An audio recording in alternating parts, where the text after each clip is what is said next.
para la perfección. Hay que esperarla. Así que ponele un 3,5% de imperfección, el resto perfecto. Que me parece que coincide con lo que estoy buscando, decía. Esa imperfección Sí, estaba buscando. sí. Así que me considero perfecta, diría.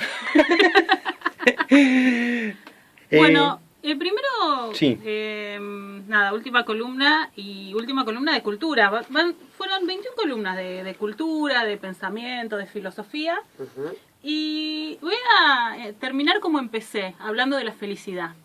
La primera columna de este espacio, que siempre te voy a agradecer mucho que me lo hayas permitido realizar, que no era lo que veníamos haciendo de literatura y todo eso, pero que para mí fue como muy movilizante y muy interesante para aprender. Aprendí mucho. Más allá, si ustedes no aprendieron nada, allá ustedes. No me estaría importando. Porque esto fue algo absolutamente hedonista. Para mi propio y exclusivo placer. Y la audiencia, bueno, siempre pues, se puede cambiar de diario. Me parece bárbaro. Bueno, aprendí mucho y siempre encontraba cosas que decía, bueno, esto lo puedo enganchar, lo puedo traer. Y empecé con Epicuro y la felicidad, y esto que decía Epicuro de lo que significaba ser feliz, que era la amistad, no necesitar, no estar demasiado atado a lo económico, y tener ese espacio de reflexión sobre uno mismo, ¿no? La posibilidad de pensarse, este espacio alejado, la soledad, la vida en amistad, en comunidad. Y hoy voy a terminar hablando de una experiencia que realmente encontré la noticia y me conmovió. No me conmovió en el sentido estúpido de la palabra conmover, sino en un sentido, ni siquiera no me gusta por eso usar la palabra conmover porque suena como a sentimentalismo.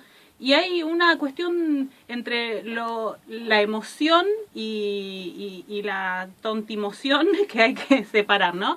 Una emoción verdadera me causó conocer una parte de la historia que no conocía y que tiene mucho que ver con dos cosas que me parecen fundamentales y que las hemos ido hablando en varios momentos, y una es la felicidad y la otra es la amistad, ¿sí? Que creo que la amistad como hay que seguir potenciándola y todo eso. Y ayer los escuchaba a ustedes, estaban haciendo una entrevista, soy una mala oyente porque voy y vengo y escucho fragmentos, ¿no? Estuvo muy bueno el programa de ayer, muy melancólico fue, tengo que decir, se percibió así, del otro lado, como tranquilo, como... Sí, y estaban haciendo una entrevista, yo no sé si es la directora del corto 4060, sí. Y le preguntaron qué era la belleza. Sí. Y en un momento ella dice... la fuerza y la potencia de una persona. Y yo viendo las fotos de la gente sobre la que voy a hablar hoy, vi esa belleza de la fuerza y de la potencia. Y la potencia que está en la verdadera felicidad, que es una cosa distinta para cada uno, ¿no? Pero cuando ves a una persona y sabes el brillo que tiene porque se está realizando en algo. Voy a hablar de un libro que se llama La felicidad de los partisanos y la nuestra, organizarse en bandas. Es de un historiador italiano, Valerio Romitelli, que es profesor de la Universidad de Bolonia, hace historias sobre los movimientos sociales y los partidos políticos. Interesante, sí. La experiencia partisana es una de las cosas más maravillosas que podamos encontrar, y además él la analiza desde un lugar que me gusta mucho, el análisis, y desde un lugar que me ha gustado indagar siempre, que es el lugar de la experimentación. Alguna vez hablamos de Spinoza y experimenten, porque un cuerpo no sabe lo que puede, un cuerpo individual y un cuerpo social, en este caso, tampoco sabe lo que puede. De la experimentación, y en este caso habla de la experimentación política, y dice si es posible una política fuera de la coyuntura de los partidos, fuera de la coyuntura de lo conservador, lo reaccionario, o lo ya establecido por, digamos, la organización en partidos políticos. Y él dice que la experiencia partisana realmente es una experiencia de política experimental. Y primero les voy a decir qué pasó con los partisanos, así después les puedo explicar por qué es tan interesante. Que no es lo mismo que Partusa. Sí, pero en este caso se aplica también. Seguramente había un par de partusas. Entre septiembre del 43 y abril del 45, un grupo de aproximadamente, en su momento cumbre, 200.000 jóvenes italianos llevaron a cabo un modo de ejercer la política por fuera de los partidos, con el objetivo de expulsar a los nazis de Italia y también coartar y terminar con los colaboracionistas que eran de Solò. Italia se encontraba en un momento muy álgido. cuando empieza a surgir el movimiento partisano, empieza a surgir en un vacío de poder y con personas que no tenían nada que perder. ¿Sí? En circunstancias tremendas como, Italia dividida, una monarquía, el ascenso de Mussolini, ese manejo de Mussolini, los pactos que hacían, el dominio nazi en definitiva, porque estaba Mussolini ahí, pero estaba el dominio nazi. Entonces ellos empiezan una lucha, que fue una lucha armada y en bandas, ¿sí? Fue una especie de lo que llamamos guerra de guerrillas también en Latinoamérica a veces. Organizaciones en bandas y armadas. La coyuntura armada tiene que ver con la coyuntura de que estaban en la guerra, o sea, no es que no es que con esto estamos glorificando salir con un arma a la calle para la lucha política, sino que en una coyuntura de una guerra las bandas estaban armadas, obviamente, ¿no? Estaban combatiendo contra los nazis. Este movimiento se pudo expandir, sobre todo en el norte y el centro-norte de Italia, y la cosa más brillante que tuvo es que tuvo éxito. Expulsaron a los nazis. Ellos, el 25 de abril de 1945, mientras por el sur venían los angloamericanos y todo eso, y lograron, a ojos vista del mundo, y de ellos mismos en ese sentido, reivindicar a Italia como no fascista, ¿no? Porque era un mismo movimiento interno que estaba expulsando el fascismo. Eran antifascistas. Ahora, ese triunfo duró poco, en el sentido de que después de que se expulsa a los nazis, la nueva organización política de Italia, que cambia de una monarquía a una república, los va a dejar afuera de la vida pública. El Partido Comunista Italiano es uno de los que va a reabsorber su experiencia, se va a apropiar de algunas cuestiones, y en sí el sentido de los partisanos, que fue ejercer política experimentalmente y de otra manera, y que después voy a explicar cuál fue esa otra manera, quedó fuera, se volvió a la coyuntura. ¿Y cuál fue la coyuntura? Pactar con las potencias ganadoras de la guerra y elevar como nunca el poder del Vaticano en Italia, ¿sí? Que eso fue la posguerra italiana. Después vienen 30 años del periodo posguerra de rearmado y una especie de vuelta de la bonanza económica, y después siempre estoy hablando desde el punto de vista de este historiador, ¿no es cierto? Uh-huh. Y a partir de 1992 lo que él llama la política directamente manejada por los medios de comunicación, por el neoliberalismo, bueno, todo lo que sabemos que es. Mira, me olvido el nombre por algo. ¿Cómo es? ¿Berlusconi decís? Sí, Silvio Berlusconi. Que ha dominado como la política, la coyuntura del neoliberalismo en Italia hasta hoy, creo. ¿Qué pasa con esto? Se hace un relato sobre lo que fueron los partisanos, ¿no? Entonces, en ese relato oficial que se hace de los partisanos hay una serie de mitos. Por ejemplo, el mito de que fueron jóvenes, heroicos y románticos, que murieron por su ideal, se cristaliza un poco en eso, y que fueron muy tristes y trágicos. Ese es uno de los mitos que va a derribar el autor, basado.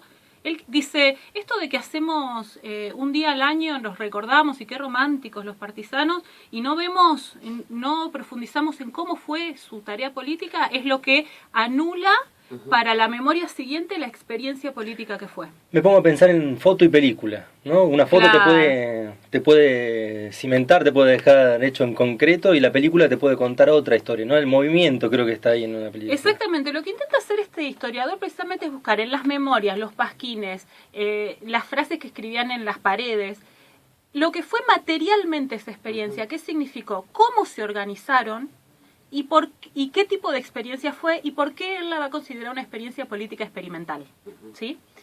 Primero voy a decir algunos mitos. Decían que era una organización más que nada fundamentada en lo militar. No. Fue una guerra no solo militar, fue una guerra política para ellos, porque querían otra Italia.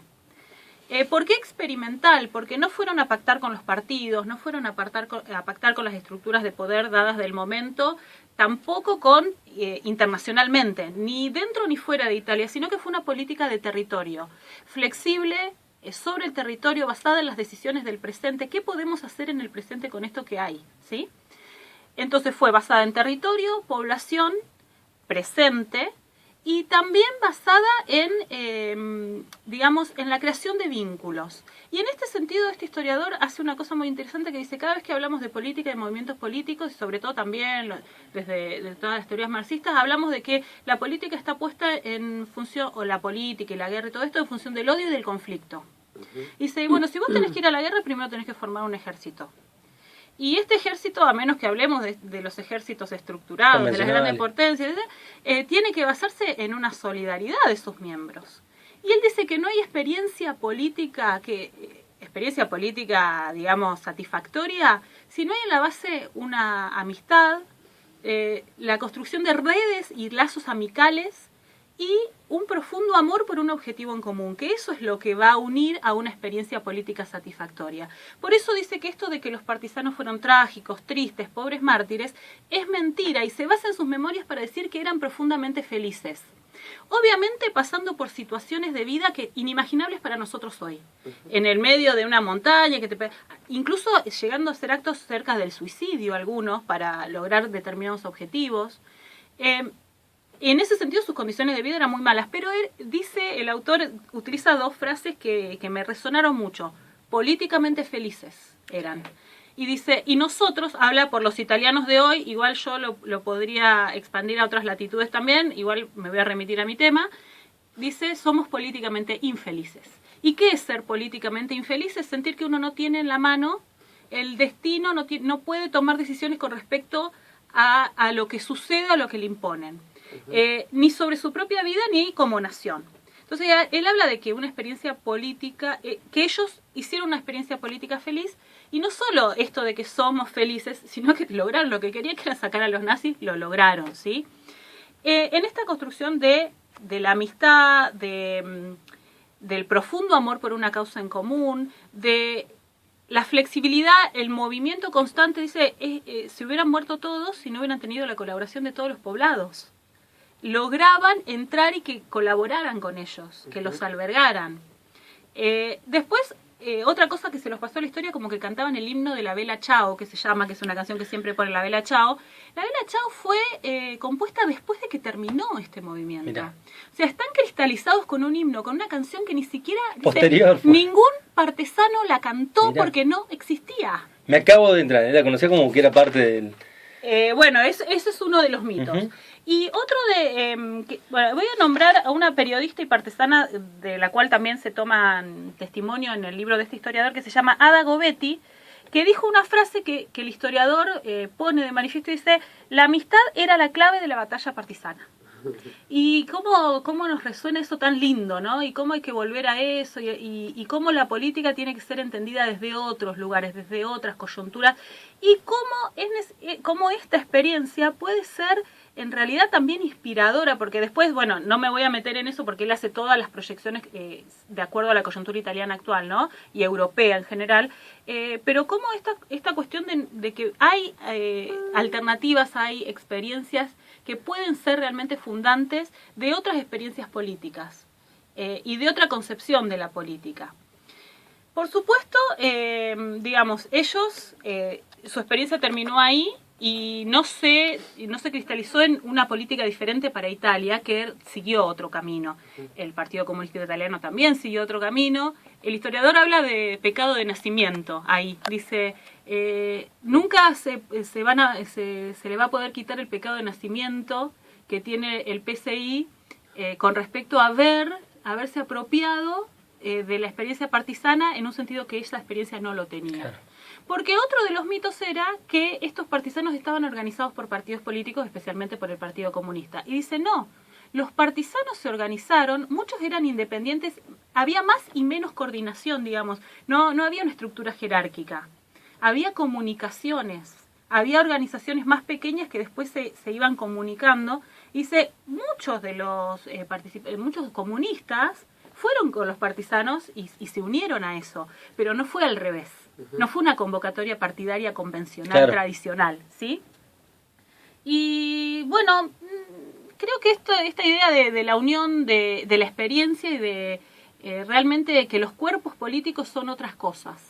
Y que no solamente la coyuntura de partidos, bueno, habla el autor de que cuando la coyuntura de partidos realmente no puede satisfacer o ha demostrado que es ineficiente para un montón de cuestiones, qué interesante sería poder abrir a la experimentación también en este campo, ¿no?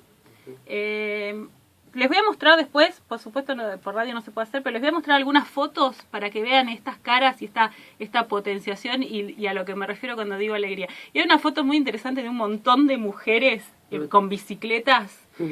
También eso me llamó la atención, muchísimas mujeres, hombres y mujeres juntos. No fue un movimiento de varones o un movimiento de... realmente había otro tipo de construcción ahí, ¿no? No sexista. Estoy hablando del 43. Sí, totalmente. Un montón de mujeres en bicicleta, porque la bicicleta era el vehículo en el que llevaban las armas de los lugares hacia la montaña, por ejemplo. O sea, una cuestión muy fácil de romantizar. Muy fácil de romantizar. Y lo que dice el historiador es que año a año se los recuerda, pero se los recuerda también para reivindicar o al Partido Comunista o esto o lo otro, pero se pierde la experimentalidad de esa experiencia.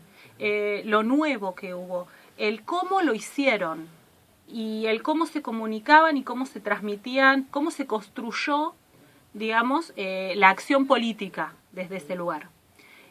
Por otro lado, además de que lo de la canción, mentira, que fue una experiencia más militar, mentira, también otro de los mitos que